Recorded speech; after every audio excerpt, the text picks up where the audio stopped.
listen, we've already done this before, but I'm curious. Do you guys have? Okay, we got secret sauce, which is one piece of advice for current laundromat owners. You got something for current laundromat owners that you think they could insert into their business or do into their business to help them improve it? We'll go with the music. I'll go with the music. What? I think that having good music is a good secret How are you guys? sauce. How are you guys doing the music? Are you just putting together your own playlist? Are you using like a service? How are you doing that? So we're using a service that pays the royalties because I don't know how they are in California, but ASCAP and BMI, they if they go into a place and they have music playing, they want to make sure it's certified. So there's companies out there that do that, but you can create your own Spotify playlist within that. So.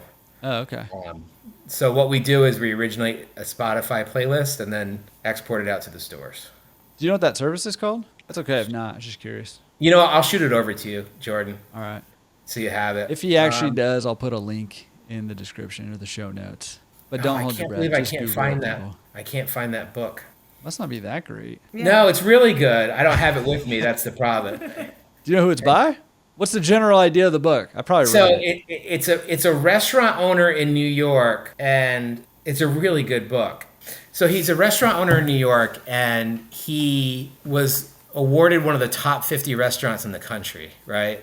So we went to this, and he was a new restaurant owner. He got 50th place, and he was all pissed off.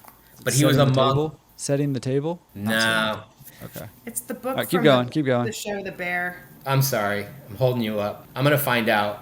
He's on a mission now. Okay, while he's doing that, Melissa, as someone who's an expert in store layouts and store design and all I'm that not going to claim to stuff. be an expert, but Yeah, you Well, Brian claimed that you're an expert, so that's just what it is. So, I mean, what kinds of things are you looking for or looking to do in terms of layouts and stuff? Do you have like a certain process that you're going through to say, okay, here's how many machines or where to put them or anything like that? So with our last store, one thing that I noticed when we bought our Taffel store, it had good floor space and there weren't any bottlenecks.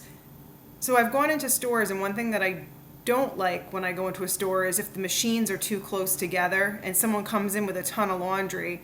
If they're loading a machine, if the person can't get behind them or can't load the machine behind them. So when we built our New London store, I made sure that the aisles were wide enough that you could be loading a machine on both sides of the aisle and you would still have room to walk between the two people. And that laundry carts would fit freely if people were standing at folding tables. I didn't want any bottlenecks, and I like nice wide space. And with COVID, it kind of solidified that people wanted space, right? So that was Huge. important. Yeah, people Yeah, did really. well, yeah, and it's interesting because here in LA, like New York, like space is at a premium, right?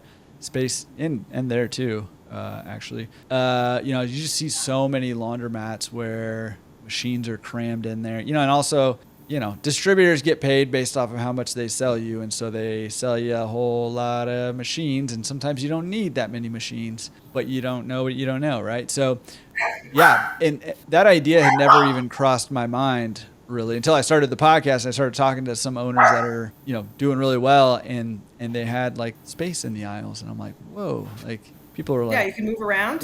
like getting through each other and like having to wait and stuff. So, yeah, I love that, and I think that is also part of the way of the future is having that throughput and making things really smooth and frictionless for the customer and their experience in the store. All right. For current owners, the book's called Unreasonable Hospitality. Ah, yes. The remarkable power of giving people more than they expect. And it's written for the restaurant industry, but there's so much in that book that transcends to every business.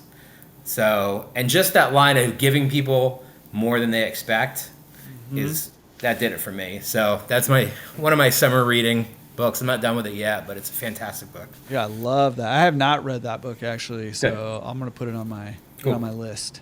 Yep. That's good. And I'll drop a link for anybody who wants it in the show notes, or if you're on YouTube, it's down below. So on your way My down buddy there, Chris Jones is in the restaurant business, and he said, you need that book. It will work for your business. So.